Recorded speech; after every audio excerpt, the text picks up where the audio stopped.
안녕하세요. 책데이트 시간입니다. 오늘 소개해드릴 책은 나폴레온 힐, 습관이 답이다라는 책입니다. 김정수 편저, 중앙경제평론사에서 나온 책입니다. 나는 모든 위대한 사람들의 하인일 뿐만 아니라 실패한 모든 이들의 주인이기도 하다. 나는 바로 습관이다. 습관이 그만큼 중요하다는 것인데요. 이 책은 고치고 싶은 나쁜 습관을 버리고 좋은 습관을 들일 수 있도록 긍정적 변화를 이끌어내는 책입니다. 습관이 성공을 부르고 습관이 성공의 원동력이라고 하는데요. 몇 가지만 소개해 드리겠습니다. 인간은 습관에 의해 지배된다고 합니다. 습관이 인간을 지배한다는 것인데요. 은행 계좌를 개설하고 액수가 적더라도 소득의 일부분을 정기적으로 적립하려면 굳은 결심과 의지가 필요합니다.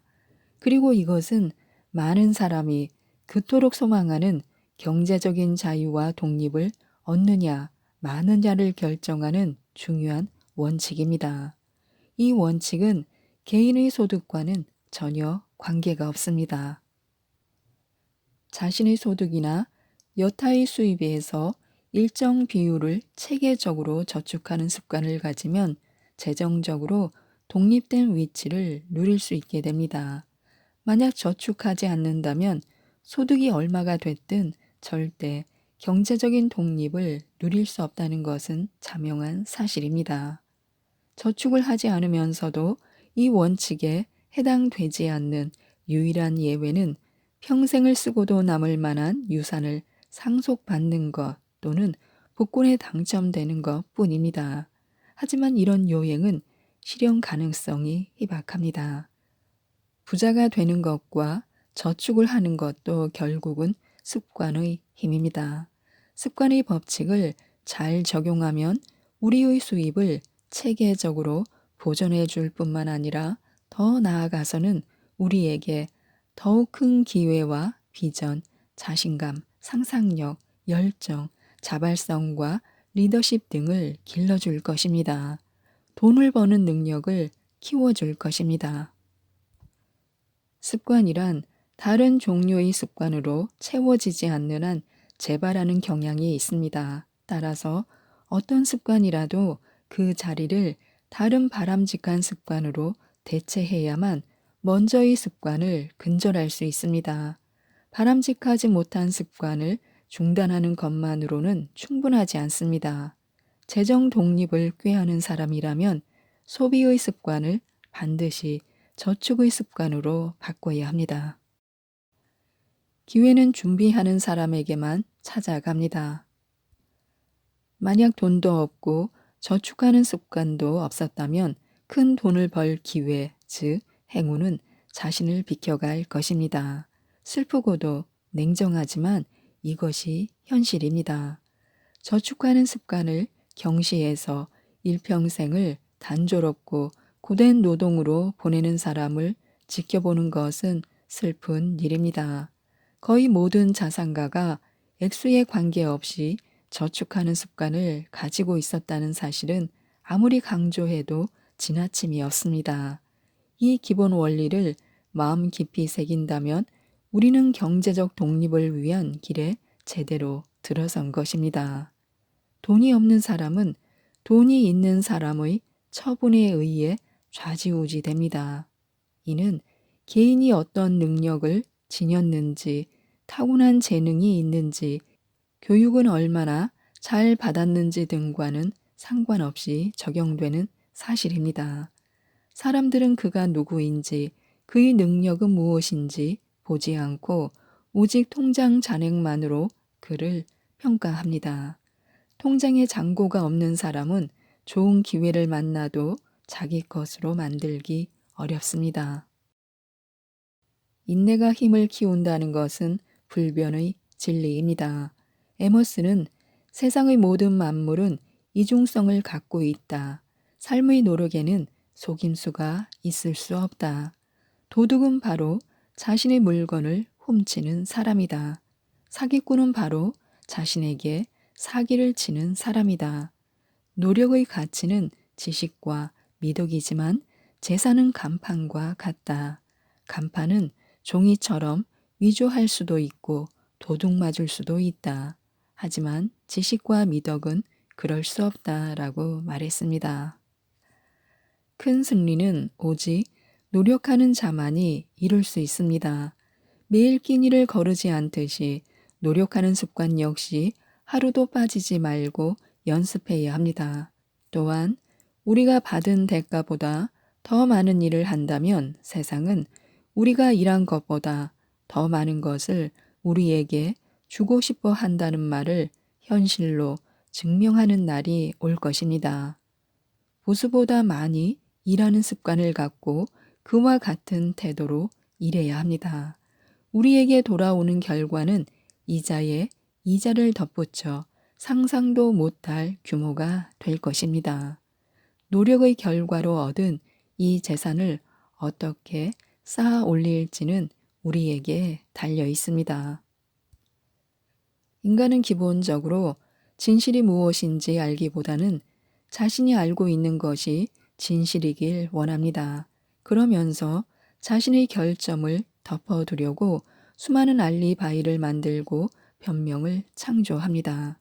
이것이 바로 모든 사람이 자신의 일에 스스로 감독자가 되어야 하는 이유입니다. 이를 위해 가장 필요하면서도 어려운 일이 있다면 습관은 아주 엄격한 선생이라는 사실을 이해하는 것입니다. 호감을 주는 사람이 되는 7가지 방법이 있습니다. 최신 유행을 따라서 외모를 아름답게 꾸밀 수는 있습니다. 그러나 마음속에 탐욕과 질투, 증오와 이기심이 가득한 사람은 아무리 아름답게 겉모습을 치장해도 누구도 그에게 매력을 느끼지 못합니다. 호감을 주고 유쾌한 성품을 가질 수 있는 방법 첫 번째는 타인에게 관심을 갖는 것입니다.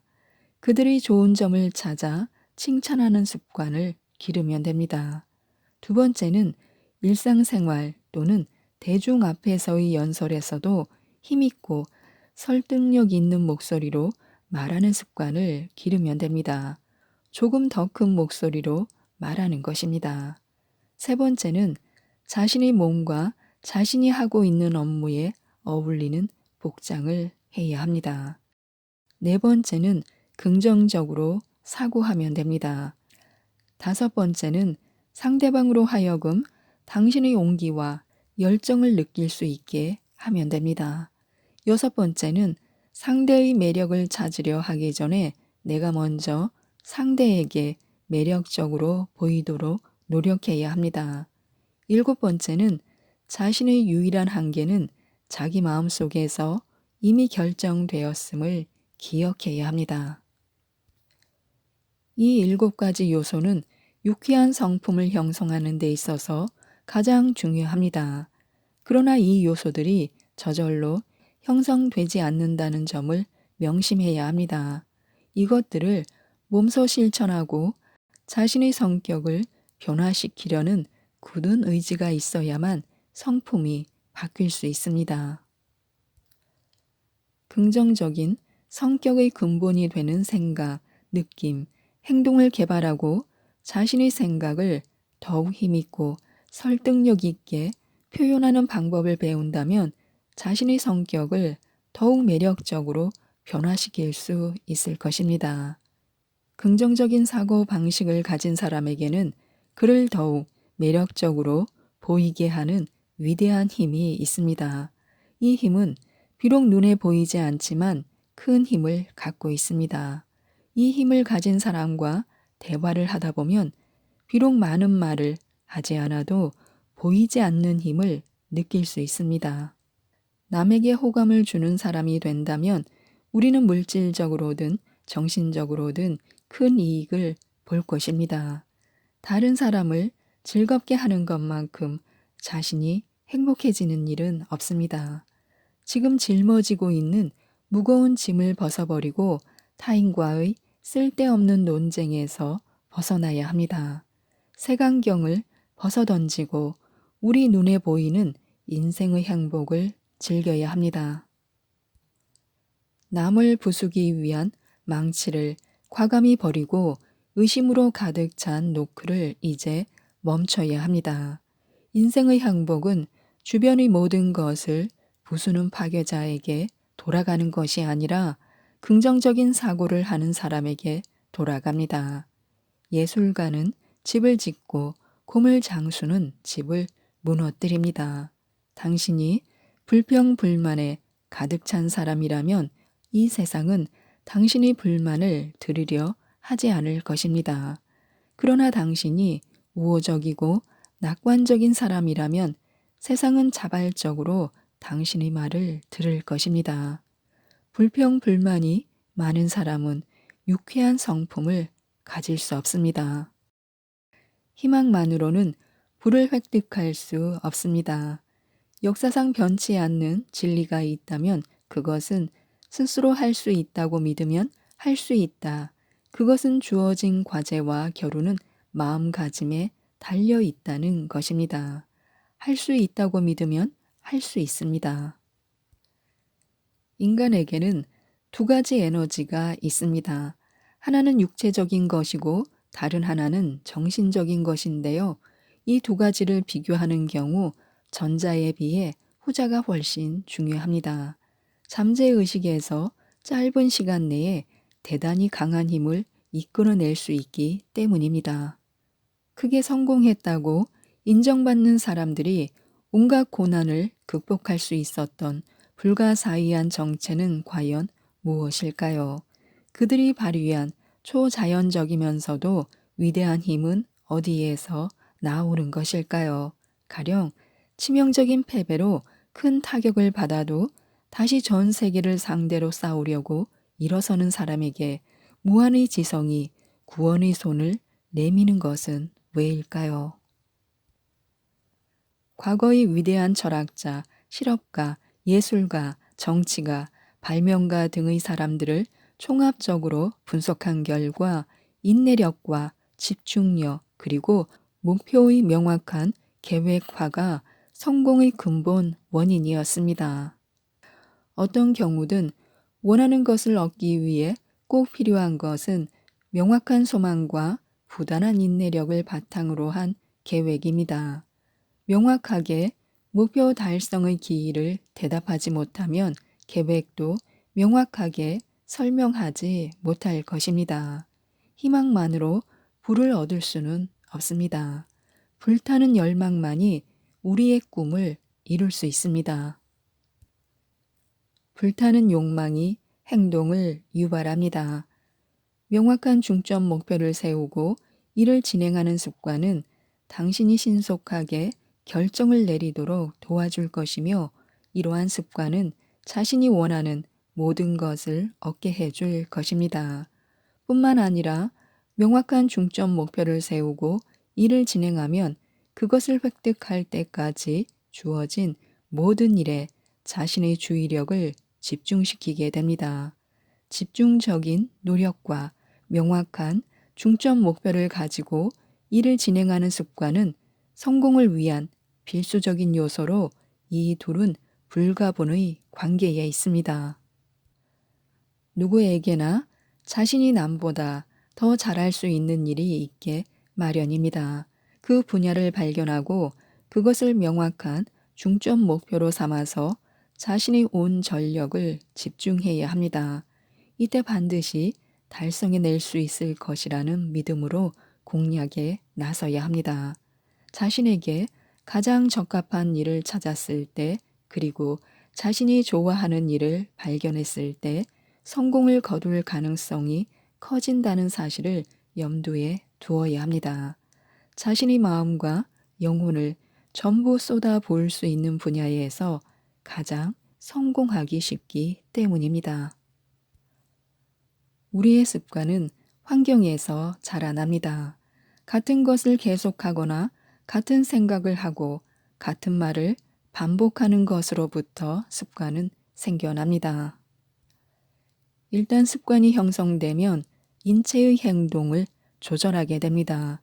그리고 그 사고라는 것은 자발적으로 또는 필요하다면 강제적인 노력을 통해 추구하는 방향에 맞춰 자신의 노력과 사고를 유도하게 됩니다.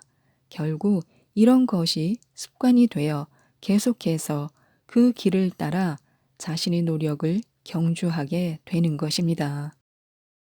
자기 확신의 공식을 적어 놓고 이를 반복하는 것은 자기 자신이 믿는 것을 지배적인 사고로 형성해서 그 사고가 습관의 원리를 통해 무의식에 충분히 심겨지게 하기 위한 것입니다.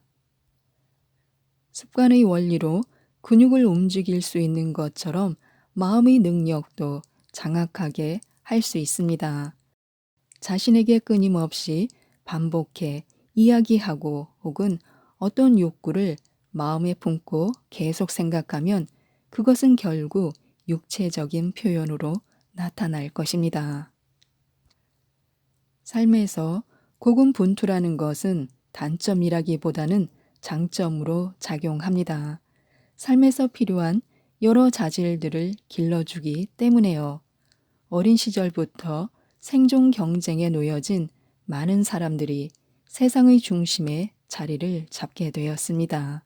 이때 습관이 중요합니다. 그것이 좋든 나쁘든 어떠한 습관이든지 간에 사고와 행위의 반복을 통해서 형성되는 것입니다. 지금까지 이 책에 대해서 말씀드렸는데요. 오래된 나무일수록 뿌리가 깊이 내려가 쉽게 뽑히지 않는 것처럼 오래된 습관은 쉽게 바뀌지 않는다고 합니다. 그때 이 책 나폴레옹 힐 습관이 답이다를 꼭 한번 읽어보시고 모든 분들이 좋은 습관으로 부자가 되셨으면 좋겠습니다. 이상 책데이트였습니다. 감사합니다.